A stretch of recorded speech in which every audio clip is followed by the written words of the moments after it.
All right, we're back with our guest, Rabbi Lazer Brody. Here's the thing. Of course Hashem will reveal himself. And that's what happens to Mashiach. After Mashiach comes, the only difference, the only difference between Mashiach now and Mashiach after he comes, before Mashiach and after he comes, it's not, people aren't going to have an easier income, and people aren't going to have an easier life. There's going to be tremendous spiritual awareness. So the truth will be so apparent that tshuva is not going to be worth anything. Oh, now you decide to come home. Now you decide that it's not going to be worth anything. And the entire difference is before Mashiach and after Mashiach is that now you get big rewards for strengthening yourself in Emunah. You get big rewards for any closer you get to Hashem. And then once it's true, once it's apparent, here we are. Here's Beis HaMikdash. Here's Mashiach. You can see Hashem's presence right there. See the fire coming right down and lifting up the sacrifice. Okay, so who's going to be rewarded? Nobody's going to be rewarded. That's Rav says. Yamim shein b'hem chesed. The days that there'd be no need for. It's not going to have the same challenge as now. Nobody knows exactly what's going to be, but now that nobody's going to have any reward for getting close to Hashem in tshuva, because everything's going to be right out there. Today you have to believe, but you don't need to believe in what you could see with your own two eyes. Now, the closer a person sharpens his powers of spiritual awareness, then the more he could see Hashem. And right now, and the more satisfying his life is. And it's just living with Hashem, living without Hashem. Stop and think, what's the purpose? And without Hashem, what's the purpose of another minute's life? What's the purpose of being on earth?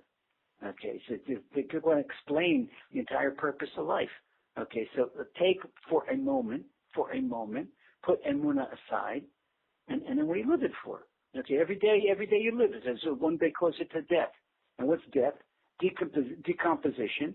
Okay, your body turns it back into being phosphorus and calcium, and it breaks down into the ground, and you become food for the worms. I need all the organic materials the worms eat it. Okay, that's what you live for. That's what you live for. And take people that where people run after fame and they run after money and they dream after it. Look, it takes the biggest people that had all the fame and people that had all the money. Recently, the American comedian Robin Williams died. Okay, he liked Jews, and Jews like him. They called him an honorary Jew, but that's not what makes you a Jew. Okay, but he died. The guy died of depression. So here he committed suicide. So it doesn't make you happy. So why are people running after Hollywood values and running after riches and running after fame, and then end up making suicide? Because it's just not the purpose of life. They don't know the purpose of life. The purpose of life is one thing. What the Zohar says in 3 words, lishmodanli, 2 words, lishmodanli, to get to know Hashem. To get to know Hashem. To get to know Hashem. How do you get to know Hashem? You get to know Hashem with Emunah. And how do you strengthen Emunah? You strengthen Emunah by talking to Hashem. Living Hashem, it's not putting on your shelf and going to shul once a year on Rosh Hashanah Yom Kippur or once a week on Shabbat and making Kiddush on Friday night. Living with Hashem is before you cross the street, Hashem, help me get across the street. Before you go to work, Hashem, help me have a successful day at work.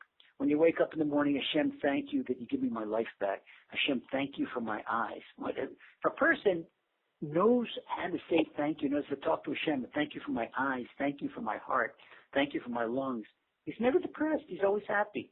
Why are people depressed? Because they have a sense of entitlement, and their lives doesn't go according to their plan. Well, maybe your plan is not what's best for you. A child would love to go through life eating chocolate toffee. He eats chocolate toffee. What's going to happen to his teeth down the road? What's going to happen to his health? With all that sucrose in there, they get the rotten teeth and get diabetes and all kinds of other problems. So what a child wants, not necessarily. We know some other people like grown-up kids. You see people walking around with Bermuda shorts and Donald Duck hats. And they spend their vacation at Disneyland. Hey, is that what life is about? No, that's not what it's about. Life is about getting close to Hashem. And if we don't learn this in peacetime, then Hashem has to give us God's awards. All right, Rabbi, let me throw a bit of something back to argue and basically say, because we're Jews, is what we do. I mean, there are religious people, though, who are depressed, suffer from depression. So what would be... Because that's sure. But we mentioned, because they don't have Emunah. They get religious. I don't like the word religious, Ari. So I don't like the word religious at all. Okay? What's religious? It means you're religious. You're a ritualist. Okay, you do rituals. How many people do rituals and they don't believe what they're doing? And they go and you see people davening and shul, boom, boom, boom. The guy's finished chakra, he's filling on, finished chakra, he's 22 minutes. So what are you doing? It's like a burden that he wants to get off his back. If you really love Hashem and you realize that every heartbeat and every breath you take, it depends on Hashem. Then you want to get close to him. Hashem doesn't want religious people. Hashem wants believing people. Hashem wants people with emunah. Okay? Hashem doesn't care how you dress, and Hashem doesn't care what color kippah you have. It's all garbage. All these things, we make all these things that separate one another. Hashem wants one Jewish people, one united Jewish people that believe in him. And we say this, Hashem wants all of mankind. We say in Aleinu 3 times a day, the whole b'nei basal yikub b'shmecha, and all of living flesh will call your name. And that's going to happen in Mashiach. Tell you what Rav Shalom, my beloved teacher Rav Shalom, told me. He said when Mashiach comes, the easiest thing in the world he's going to have is with the secular Jews, and then he's going to have a much more difficult time with the religious Jews. Because the religious Jews think that they know the score already. But many of them, they know Gemara, and they know the laws of kashrus, and they know the laws of Shabbat, but they know no emunah. They don't believe in Hashem. And if they believe in Hashem, if you believe in Hashem, you'll talk to him. And why do people not talk to Hashem? Because they don't believe in Hashem. All right, so you can be religious and not believe in Hashem. There's a lot of people like that. So if a person is depressed, it means, what's depression? Depression is a statement. I don't like the way Hashem runs the world. I'm not satisfied with things. Person with emunah, something like that can't come out of his mouth. A thought like that can't enter his head. With emunah, he knows everything Hashem is doing for the best. If I don't feel well, then I've got to stop and think why Hashem is giving my difficulty and to trigger tshuva. And this, what do we say on the Shabbat before Tisha B'Av? When we read the first chapter in Isaiah, what does Isaiah chastise the people for? He doesn't chastise people for not being religious. They were all religious. Okay? They didn't do idolatry. He didn't chastise them for idolatry. They didn't chastise them for illicit sex. He didn't chastise them for bloodshed. He said, Ami lo itbunan. My people did not open their eyes. Open your eyes and look around. Look around. Who's saving you from all this, from all the bacteria and the killer diseases that are going around the air? People look and they say, "Oh, Iron Dome, Iron Dome." Do you know that the miracles? That there were times that the Iron Dome broke down, and there are miracles here. Iron Dome didn't work all the time. A missile hit a gas station on a busy Friday morning in Ashdod, and in that gas station was a tanker with 35,000 liters of gasoline, and right next to that was a gas tanker with 35,000 liters of propane cooking gas. Both trucks were burnt on the outside, and the propane didn't blow, and the gasoline didn't blow. If they would have blown, heaven forbid, we don't even say what would happen. It would have been like, what a bomb, what would it have done to the entire north of Ashdod? Chas v'sholem. Okay, this was the Iron Dome? I didn't know. This was Hashem. And how many times did things that says, you're on the news, open spaces. Okay, we say, what's an open space? An open space means that the Grad missile landed in the parking lot between 4 high-rise buildings on Ashdod's Riviera. Okay, you got 4 different 15-story apartments, and with, you can imagine the arc, because any normal arc would have hit one of the buildings. No, it went right up and landed in the middle in the parking lot. This is an open space. By the news on open spaces, a missile landed in open space. You'd think we live in Alaska or Siberia. This is the land of Israel. How much open spaces do we have, Ari? There's not much. See, miracle after miracle after miracle. It's a great point you're making. And, during the 6-Day War, we obviously saw a ton of miracles throughout all our wars. And then what happens somewhat as time goes on, people say, well, really wasn't a miracle. The IDF was prepared, or this, etc.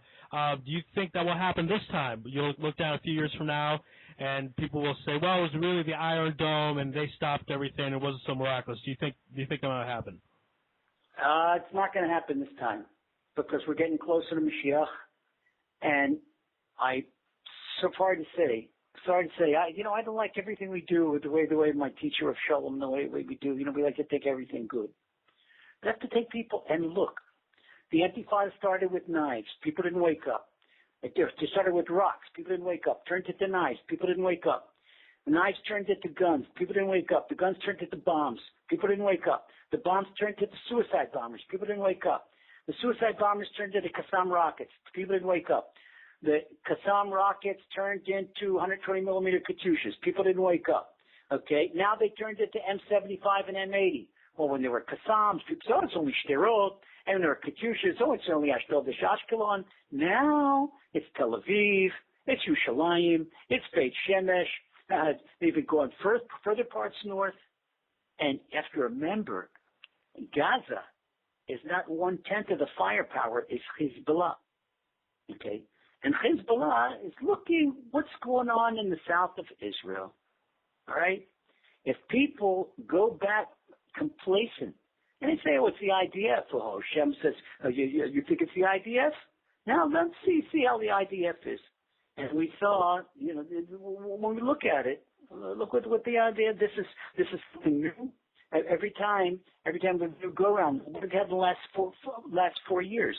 We had Operation the Cast Lead, and at December of 2008 and January 2009, and after that there was Defensive Shield. Defensive Shield was a year and a half ago, and now we have this edge, the Sukeitan. What are they called? Sukeitan in English? Protective edge. Okay, protective edge, and you see, it started 4 years ago, then a year and a half ago, and now. You see, it's like labor pains. Labor pains, they start 8 minutes apart, then 4 minutes apart, then 2 minutes apart. People don't wake up. Then I'm sorry to say, look at the pattern. Look at the pattern. You have to pay attention to what's happening. And so I think it's not going to be any more. And who wants the next type, the next escalation? What comes after the M75 and the M80? Zelzal rockets. We know Hezbollah's already got that from Iran. And then after that, we want non-conventional stuff because people don't wake up. And so we can't have any more. We can't have a nation of gay parades. I'm sorry, this is not politically correct, but this is the land of Israel. Well, the person wants to do behind closed doors too, but a government policy, a government-sanctioned policy of gay tourism and gay parades and all this schmutz in the holy land of Israel, can't have it. Hashem's not going to put up with it. So unless individually and nationally we clean up our act, we get close to Hashem. And Hashem, this is because Mashiach is going to come. Hashem's got his time schedule, and Mashiach is on the way, and it's up to us whether we want to bring Mashiach with a big smile and with pleasantry, okay, and with l'chaim and a piece of lekach, a piece of honey cake, or bring Mashiach with rockets and missiles. Like Rav Shalom always says, okay, every Amunah book and every Amunah CD that people read and people hear, that saves a missile. Because if we strengthen ourselves in Amunah on our own accord, Hashem doesn't have to wake us up. And that's the whole thing in a nutshell. That's why the Gaza war is a war of Emunah. And nobody, people without Emunah, they don't understand what's happening. Because everything that happens in the world is Hashem's way of talking to us. So if you don't believe in Hashem, then how can you not believe in Hashem's messages? It's all the stimuli are from Hashem. Guest speaker is Rabbi Lazer Brody here on Israel National Radio. Now, a friend of mine asked me a very interesting question. He said, when it comes to Mashiach, there's the talk of war, Gog and Magog, and he wants, if we do enough Emunah, is there a way that we can avoid that big war? Because you're talking about how these are all warning signs. So is there a way we can avoid the big war? For sure. Of course, the whole thing, the way, and it's a promise. It's a promise from the secret, the great tzaddikim, and it's a promise. They did go and mention all their bam. If a person strengthens himself in emunah, guaranteed. You do everything you can to strengthen yourself and your family in emunah and get close to Hashem. You have nothing to worry about Gog and Magog. Guaranteed, and it's a promise. All right, so then the way things are going, these warning signs, not that we're Nevi'im, but it looks like that Gog and Magog is, you would say, somewhat close, more off in the distance. What are your thoughts on that particular aspect? Okay, first of all, our sage is different. Rabbi Nachman says that Gog and Magog is going to be a matter of test of emunah, because you have people look at the current government, the current government, and it's a problem. It's a problem with certain people sitting in the government, and so it's a war against emunah. Rabbi Nachman says that before the end of time, attaining emunah is going to be like climbing up a building with glass walls with your fingertips. Okay, because you have people, the media and everybody telling you, no, this and no Shem, and if a person mentions Hashem's name, they call them Taliban, they call them Iran, they call them all kinds of nasty things.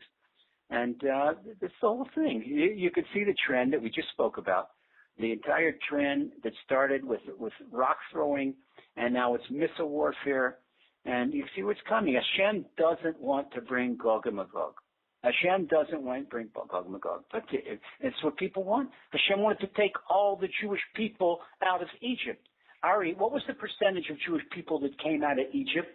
Well, there's an opinion that says it was 20%, and there's an opinion that says it was a lot less than 20%. It was 1/500th, and so it ranges, but it's at most 20%. There you go. Okay, there you go. What is the percentage of the Shomer Shabbat population land of Israel today? Interestingly, it's about 20%. Look, it's amazing. Okay, so Hashem, if there was somebody in Egypt that Hashem didn't want to take out of Egypt, but they didn't want to leave Egypt. They don't want to leave Egypt. The same thing. There are people that are in the land of Israel, but they're still in Egypt. Why? Because Egypt, what's Egypt? Egypt is diaspora. All right? If a person, like people always ask me, they ask me, how do you make a successful aliyah? How does a North American make a successful aliyah? It means you come here to be an Israeli in the land of Israel. Because if you want to be an American in the land of Israel and come with bye-bye American pie and rollerblades and an American car, you're not going to be successful. Okay, the way to come is to come to the land of Emunah and live the life of the land of Israel as an Eretz Yisraeli, as an Israeli. Okay, this is what you got to do. And Hashem wants us to live a life of emunah. That's it. Hashem does it. And we're not talking about religious, not talking about Haredi. We're not talking. It's just to live a life of emunah. Live a life of emunah. Have your own relationship with Hashem. I don't even teach people what to do. I tell people to keep Shabbat. Tell people to put on tefillin. I said, talk to Hashem. Strengthen your emunah. Hashem will take you exactly where you need to go. And if you strengthen yourself in emunah, strengthen your family in emunah, then it's an insurance policy against Gog and Magog. Because Gog and Magog, I don't even want to talk about it, and because we don't understand the prophecies that well, and that these are the doomsday prophecies, we don't even look at them. You know, one thing that when you have emunah, Hashem will, with miracles, on the wings of eagles, Hashem will take us out of the inferno and to be the lucky people. But they don't want to be part of the 80%. 80% that wants to stay behind. I want to stay in Egypt. And Egypt is not only physically. Egypt is in your heart and your brain.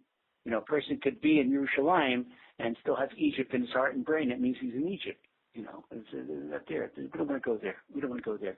God willing that all the Jewish people, wherever they are, they'll come back to the land of Israel, which is the land of Emunah. And it's not my words, they're more in the Gemara and Tractate Ketubot, that anyone that lives in the land of Israel has a God, and anyone that lives outside the land of Israel doesn't have a God. And the Gemara and Tractate Ketubot also says it's better to live in a town in the land of Israel that doesn't have Jews at all than it's been a completely Haredi section outside the land of Israel. The Rambam Bas, it's the words of Ketubot. You can see it right there, page 110, page 111. And Hashem should bring all of us back to the land of Israel, and all of us should strengthen ourselves in emunah and do everything we can to get close to Hashem, and then we will see with our own eyes a Mashiach coming and a rebuilding in the Holy Temple, guaranteed. Spilling our days, amen. Amen to that. And a few minutes with you, it's interesting because when we were redeemed from Egypt, from Mitzrayim, we weren't really quote-unquote religious. Instead, we really did a few things. We kept our names, we kept our clothing, we spoke Hebrew, etc. But a big key we had was emunah. So you just talk about that. I mean, that was one of the main things we had going for us, was this belief that we were going to be redeemed and that God was going to do it. So if you just elaborate a little more about that in the Times of Mitzrayim, how that helps. Well, there you go. Yeah, there you go. This is it. Well, this is in concluding. That's exactly what I meant. People might think, upset. What do you mean? You don't have to be religious? And I said that it's not that emunah. That emunah. If you have that emunah, like the children of Israel, the generation that left Egypt, they didn't change their names. Okay, they kept the name Yerachmiel and not Rocky, and they called themselves Yonatan and not Johnny, and they called themselves Miriam and not Mary. Okay, and they kept their dress, the traditional dress. They were dressed modestly. They were dressed the way the forefathers were, and they didn't dress according to the way some Italian or French designers say you got to dress. They against the law, and they were revealing themselves, and they lived together. They preserved, the Abarbanel says they lived in the same neighborhood together, and they stuck together, and they served their language. They didn't say hi and bye. They said shalom, litraot. They preserved the language just for this, even though they were slaves, and they had forgotten Torah, because before Torah was given, our forefathers observed Torah. And they passed this on to the children. I think the 12 tribes, they all knew the Torah, but they forgot it as slaves. They had this emunah, and they knew that the day was going to come, that they were going to be rescued, brought out of Egypt, let bondage, and go to their promised homeland of Israel. This was enough. The same thing is now. Same thing, if a person has, it's enough that he has a mitzvah of emunah, then he will be redeemed. And that's it. It's a promise. The best insurance policy in the world. What do you want more than that? For you and your family, and for all of Klal Yisrael. Yeah, that's better than Allstate, I'll have to admit. No offense to Allstate. Basically, before we let you go, Rabbi, please tell us where people can find out more about your work and speaking engagements and all that good stuff. Okay, first of all, I want to wish all the staff at Israel National Radio and Arutz Sheva and all our listeners that you should benefit from every single blessing and material and spiritual abundance and real peace. Amen. Okay, number one. Number two, if anybody wants contact us about speaking engagement, this now we go all over the world, spreading the light of Emunah. They can contact Breslev, that's Breslev, at Breslev. And warm regards to the entire staff and every single blessing to Ari. Thank you so much. I really appreciate it. All the best to you and your family this Shabbat, and hopefully we'll only see good things. Emunah, I'm gonna work on that myself tonight. I'm gonna take your advice. So personally, I really appreciate this time as well. My greatest pleasure. Take care. God bless. All right, that's the end of our program. Thank you for tuning in. Again, check out my blog, messiahhour.blogspot.coil, and email me at messiahhour@gmail.com. Shabbat shalom.